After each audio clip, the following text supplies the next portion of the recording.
Jerome and Anthony are waiting in the meeting room for their supervisor for a meeting that should start at 10 a.m. They arrive early and realize no one is there. They have no choice but to wait. Other members arrive at 10:15 while Mr. Nathaniel only arrives at 10:30. Hi Jerome and Anthony. He greets them with a smile, shakes Jerome's hand and only releases the grip after 20 seconds. How are you? I'm fine, sir. Also touches both their shoulders and back, making them squirm in their seat. Okay, let's start our meeting. He does not apologize for being late and immediately starts the meeting. Is everyone here? Okay. So everyone is here. Since there are no members in the previous meetings and no matters for meeting, let's start with agenda item 1. Training manuals for airport. Jerome and Anthony are supposed to give us a progress update. Yes, sir. We have finished the layout and interviewed the airport staff to find out their training needs. We submitted a progress report to you about 3 weeks ago, but we cannot proceed with our training plans unless we receive approval from your training coordinator. In Singapore, things are different. We get things done quickly. Jerome responds in a frustrated tone, hurried pace, and increased volume. Okay, Jerome. I will check the manager again. Over here, it will take time, so you must be patient. Before a report is approved, other managers have to look at it. But sir, in that case, we cannot meet the deadline to complete our project. He sounds anxious and appears fidgety as he taps his fingers on the meeting table. Anthony, so I told you earlier, I'll check for you. Then let you know next week. Let's move on to the next item on the agenda. Anthony and Jerome, you may not be here for the rest of the meeting, so you can go back to the office channel. Mr. Nathaniel cuts off the conversation abruptly and instructs them to leave the room, leaving Anthony and Jerome disappointed and frustrated. They then head towards the canteen to get drinks. Hey Anthony, I want to share something about this morning's meeting. What if Mr. Nathaniel check out her control? You put his hands on our shoulders and backs a lot. I don't really like it. I think it's like gay or something. He looks bothered as he asks in a serious tone. I don't know, bro. Maybe. I also felt very uncomfortable and very awkward. I tried putting my hand away, but it was back. I felt so embarrassed and everything just now, but I just didn't know how to do it. I couldn't understand what he was saying in meeting, but it was perfect. Me too, I don't like to tell him what because it's our OS and this supervisor. He will only be running out of paper. I'm very frustrated. They have no sense of time. Every time a meeting is called in the department staff, they are never punctual. Most of them come in 15 or 20 minutes later. Very irritating. I simply don't know how long I can go like this. I'll get A class for my SIP. I want my GPA to get. Not only that, now we have to wait for approval of all progress report before we can even develop the training materials. I really don't understand what the problem is at all. After all, we just want to lecture. At this rate, we'll never finish our SIP.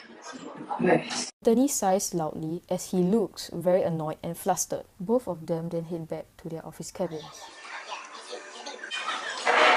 Hi Jerome. Hi Anthony. How are you? How are you? Fine. How are you, Anthony? Alright. Is everything alright? The both of you seem to be expressing a feeling of discomfort. So we are very uncomfortable with the way we touch our backs and shoulders. We don't want to seem rude, but we really appreciate it if you give us our personal space. Under the politeness principle, Anthony remains tactful and kindly explains their discomfort towards Mr. Nathaniel's close proximity and constant body contact without embarrassing him. I'm sorry, I didn't realize I was making the bulk of it feel that way. But thank you for telling me. I will keep that in mind. Mr. Nathaniel nods his head in a way of acknowledging his mistake. Well then, let's carry on with the meeting. Is everyone here? Seems like it. Alright, since there are no amendments to the previous minutes and no matters arising, let's start with agenda item 1. Training manuals for the airport workers. Jerome and Anthony, you are supposed to give the progress update. Sir, we have finished the layout interview the airport staff to find out their training needs. We submitted a progress report to you 3 weeks ago. We cannot proceed without approval from your training coordinator. Why the frustrated tone?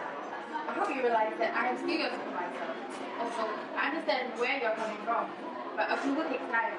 It needs to be thoroughly checked before we Mr. Nathaniel demonstrates the politeness principle and gives supportive words by saying he is aware of their distress and seeks their patience for approval time. Apologies, sir. I guess you're right. Perhaps we should keep working on other aspects of the project while waiting for the Sir, we cannot meet the deadline of the project. Anthony, I appreciate your concerns. I know you're running out of time. Maybe you could ask for a deadline extension from your manager as well. Mr. Nathaniel's leaning posture reflects interest in the matter and is generous by showing appreciation to Anthony's concern of not meeting the deadline. He also used maybe in order not to express his opinion too strongly. Perhaps I could try, but how about we go further on this matter about our coffee after this? Sounds like a plan. Since you both don't need to be here for the rest of the day. Why not go just go ahead first and I'll meet you guys in the canteen. Mr. Nathaniel cuts off conversation with Anthony abruptly and instructs them to leave the room. Shortly after, Jerome and Anthony made their way to the canteen to get coffee before finding an empty table, then settling down. Mr. Nathaniel came to join them. Hey Jerome and Anthony, thank you for pointing it out to me during the meeting about what you felt uncomfortable with. I really appreciate it. I also noticed Anthony feeling a bit anxious about the submission deadline for my project. I felt rather frustrated about your attitude towards it. However, would you prefer me to extend your project deadline? I'm not sure you'll be able to make full use of the extended deadline and score for your project. It's alright. I feel that maybe such act that involves kinship is not the norm, and I'm glad that you understand. Jerome explains his discomfort towards Mr. Nathaniel's gesture, and Mr. Nathaniel actively listens to Jerome's explanations. Thank you for your understanding, Mr. Nathaniel. I'm glad that we could you soon. Also, if you don't mind, will you be able to clarify some of the doubts that I had in the meeting so as to give you a more thorough job? Me too. I didn't dare to tell you because you are OSIP supervisor, and I am afraid that clarifying might make us come across as not being attentive. Oh, I see. It is alright. I'll clarify whatever you need. And if there is anything I can do to help you. Mr. Nathaniel continues with an earnest tone and willingness to learn from his subordinates despite the being of higher authority compared to Anthony and Jerome. Oh yes, every time a meeting is called with the department staff, they are never punctual. Most of them come in 15 to 30 minutes late.